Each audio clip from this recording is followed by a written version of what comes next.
Well, the UN Security Council has held an emergency meeting to discuss the conflict, but behind closed doors. Shihab Ratansi reports from the UN headquarters in New York. These emergency UN Security Council closed consultations are an opportunity to get a briefing from the UN as to the situation on the ground, as well as an opportunity for members of the Security Council to get a sense of where each other stands on the current violence. There were calls for de-escalation. There were calls for an end to violence against civilians. But two Security Council members clearly had divergent positions on what to do next. The US expressed its support for whatever Israel has to do to, quote, defend itself, while the Russians called for an immediate ceasefire. President Biden said, I think, very clearly today, we will support Israel.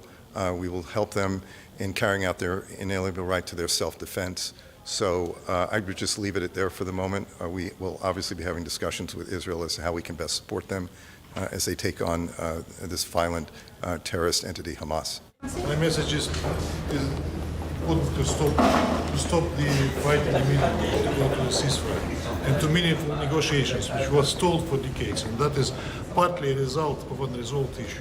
Given the difference in those two positions from two permanent members of the UN Security Council, it's perhaps understandable that no one has yet drafted any sort of resolution for the Security Council to vote upon.